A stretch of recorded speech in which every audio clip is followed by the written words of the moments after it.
房子只有5年，可是被住得非常的糟糕。那可是20年，但是屋主非常细心保养，反而呢你接手以后非常的省心。那像这一任的屋主呢，他是很照顾他的房子，你可以看得出来很 detail 的地方，他都做得非常的好。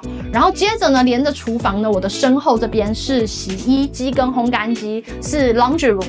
那这间 laundry room 屋主是把2个机器留下来，也就是呢，他是送给下一任房客的。那它上面有做一个收纳，这是已经做好 building 的这个 cabinet， 所以呢，大家都可以放东西进去的，就不需要自己再定层架。